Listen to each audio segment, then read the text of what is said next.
Good afternoon, respected panel member, for giving the opportunity for this interview. My name is Deep Silwal and currently I am third year nursing student. To address the first question, I would like to say that the National Safety and Quality Health Services (NSQHS) communicating for safety standard is set out by leaders of a health service organization for effective communication in delivering safe, continuous, and coordinated care to the patient. This standard recognizes that effective communication is critical at all transition of care, particularly during high-risk situations such as handover, discharge, and when critical information emerges or changes. The intent of NSQHS communicating for safety standard is to ensure that the information is clearly conveyed and understood by all parties involved, including patient, carers, families, and multidisciplinary team. By fostering a culture of timely, purpose-driven, and structured communication, healthcare organizations can significantly reduce the risks associated with miscommunication and enhance patient safety and quality of care. During my recent clinical placement in the emergency ward, I encountered a situation that required the application of the communicating for safety standard. A patient had presented to triage after falling from a roof while cleaning gutters. Although he was communicating normally, he was holding his left hand on his right chest area, an expression of side facial grimacing when speaking with my body RN. For the task, I had discussed the patient case with my body RN by recognizing these nonverbal signs of pain, and we decided to place the patient on category 2 to admit him in resuscitation ward. This decision required clear, structured communication to ensure the patient's critical needs were met promptly and effectively. To address this situation, we implemented several actions. Firstly, I utilized the ISBAR Introduction Situation Background Assessment Recommendation Handover Framework to communicate the patient condition to the resuscitation team. I introduced myself and the patient clearly by stating the patient name and presenting injury. I described the situation by emphasizing the fall, the patient's symptom, and his visible discomfort on the right rib and chest area. The background information included the patient fall from a significant height and the potential for serious internal injury. For assessment, I noted the patient pain in the chest area and the need of immediate attention to rule out life-threatening conditions such as pneumothorax and internal bleeding. Finally, I recommended an urgent assessment for a chest X-ray as an intervention by resuscitation team. Throughout this process, I communicated with the patient to ensure that he was informed about what was happening and why certain steps were being taken, and which helped in safe decision making by action involving him in his own care. The result of this situation was precise communication that was prompt and effective for a transition of care. The resuscitation team was fully informed about the patient's health and the urgency of his situation, allowing them to respond quickly and correctly. As a result, the patient received timely medical evaluation and necessary intervention, which significantly improved the outcome of his condition. Additionally, the use of structured handover formats such as ISBA ensured that all relevant information was communicated, reducing the risks of errors and improving overall patient safety. The patient also expressed his appreciation for efficient care and treatment by involving him for consent and decision making, which highlighted the importance of adhering the communicating for safety standard. The NSQHS communicating for safety standard provides a vital framework for ensuring that communication in healthcare setting is clear, structured, and patient-centered. My experience in the emergency department demonstrated the application of this standard and how this standard directly impacts patient safety and care quality.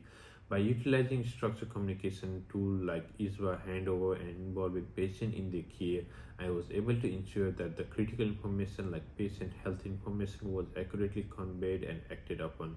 Passing on the health information correctly to the medical team and involving patient in their health can engage patient in their own health plans for the transition care. This can further help me and other medical team to understand patient preferences, which provided information on what is realistic to expect. This can ultimately lead to better health outcome and a safer, healthier environment. This experience can reinforce the importance of effective communication in nursing practice and highlights its role in delivering high quality care. Now I'd like to address the second question. I'm aware that nurses frequently find themselves in the position of providing for others, but they frequently forget about their own well-being. As nursing is a demanding field, resilience is the key to maintain the high level of stress and preventing burnout.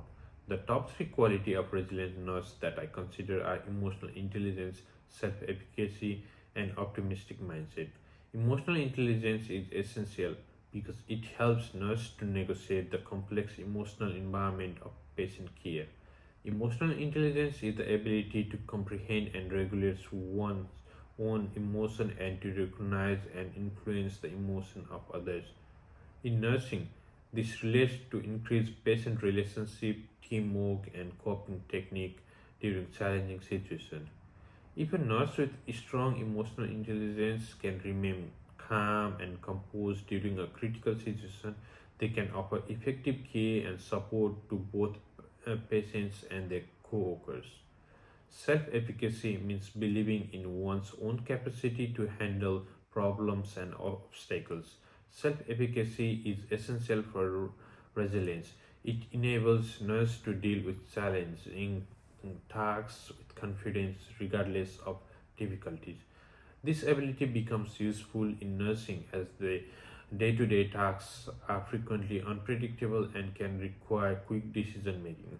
A self-efficacious nurse can maintain a sense of control for difficult situations. This can reduce the feeling of powerlessness that are associated with burnout. Optimism allows nurses to maintain positive attitude regardless of unavoidable situation they might face in their everyday routine. An optimistic mindset is related to improved psychological well-being and can protect nurse against potential negative effect of stress. Nurse can carry optimism by taking an active approach towards problem solving skill and seeking out the support networks that are available for them. This quality will help them to enhance their personal resilience and contribute towards a working environment that is more pleasant. During my clinical placement in a busy surgical ward, my situation was that I was assigned to a patient with significantly decreased mobility post-operatively. The ward was busy with multiple activities and there were other patients requiring immediate attention. My patient was at risk of developing complications such as pressure sore and deep brain thrombosis due to his limited mobility. The environment was challenging, but it provided me a crucial learning opportunity to enhance my resilience as a resident nurse. My task was to ensure the patient received appropriate care to improve mobility and prevent complications. This involved making a referral for a physiotherapist to review the patient and working closely with the multidisciplinary team to develop a comprehensive person-centered care plan. I was able to utilize the available resources and coordinate with the physiotherapists and other registered nurses effectively to meet the patient needs.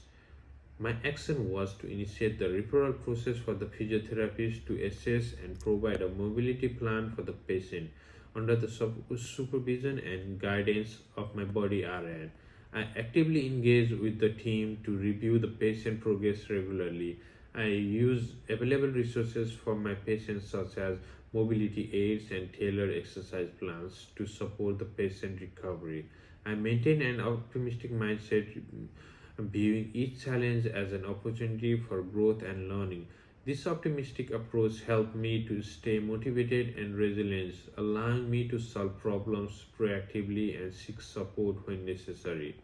As a result of my proactive approach and effective collaboration with multidisciplinary team, the patient showed significant improvement in his mobility over the course of my placement.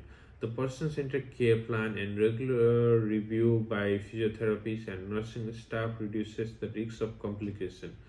My ability to maintain optimistic mindset and leverage the support networks available to me not only enhance the patient recovery but also reinforce my own resilience and problem solving skill.